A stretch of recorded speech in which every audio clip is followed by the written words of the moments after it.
All right, I'm on to this next scene here, and I'm trying to learn this Gate of Time theme. Let's take a look here. This is the version they use for the temporary music. It's something like...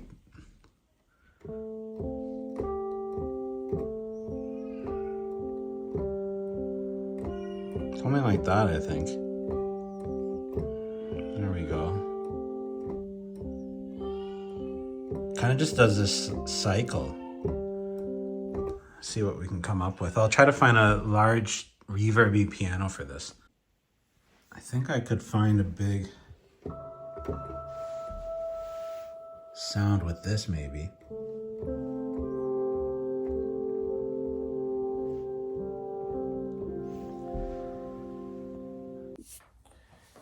Gonna take a pass at recording the piano, this ambient piano for the Gate of Time theme. So let's see how this goes.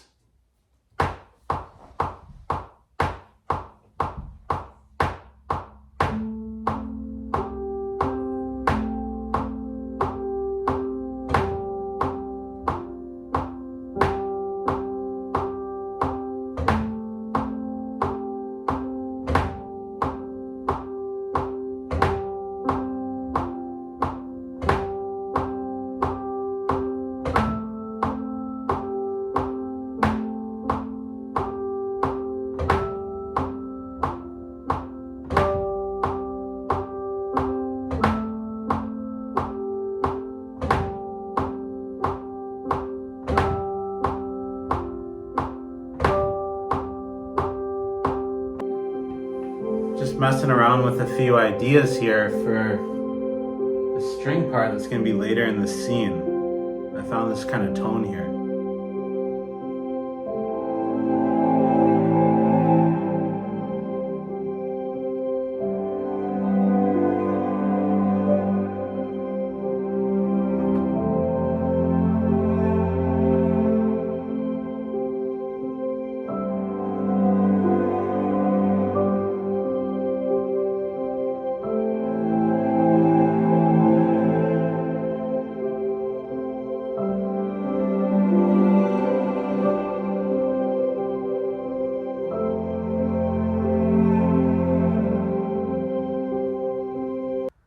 I've added kind of some different strings, drones, ambient elements, and the piano in this kind of reverby ambient piano, which is kind of taking the lead, and that's kind of the bed of the track.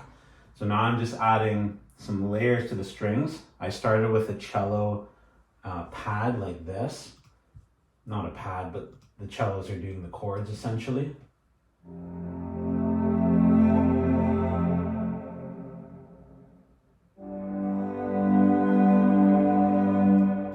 So I'm deciding, this cue is pretty long. It's about, I think, 6 minutes.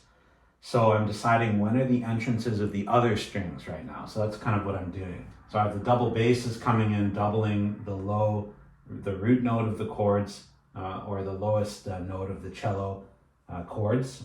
And so then I'm having that double bass come in at certain times in the scenes to kind of beef it up, but I don't want to give all the strings away right at once. So that's what I'm kind of working on right now.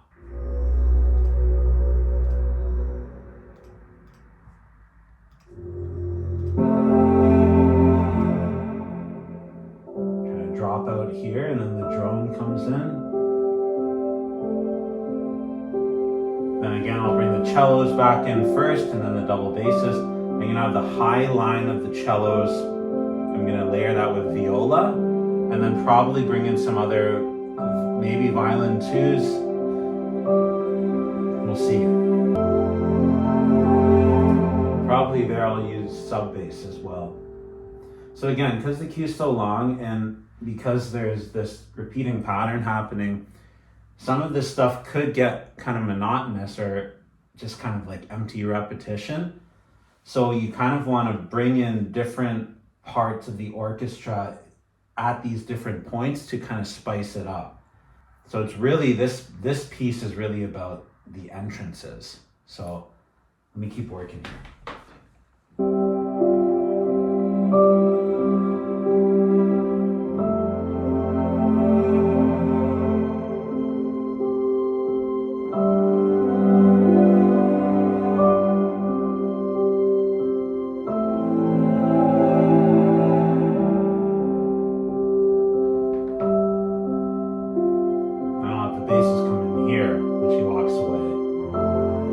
use sub bass there as well, and the ensemble will build.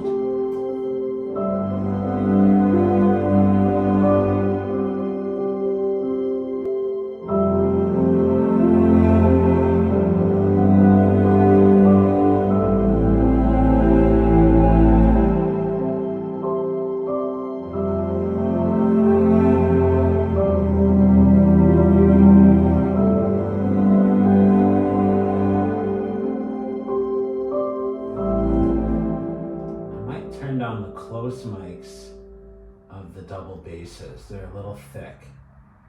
A lot of these instrument libraries, like this is BBC Symphony Orchestra, so I can choose, which mic positions I want and how much of each mic. So when you're recording an orchestra, you have, for example, you'll have close mics on the lead players, or you'll have close mics on the sections, and then mics like a tree mic and farther mics.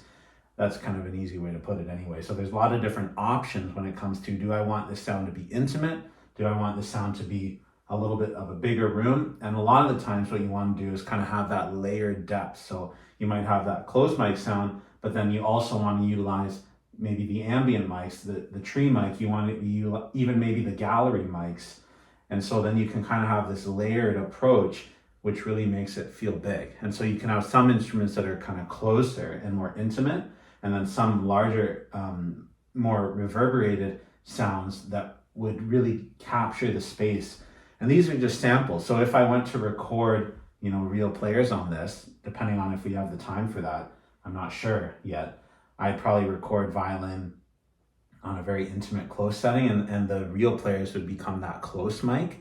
And then I'd use the samples to layer in with the kind of more ambient, more reverberated, larger hall sound. And so you kind of have that depth. Yeah, the close mics are coming down on that bass. I'll probably work with the velocity here too. It was a little hot.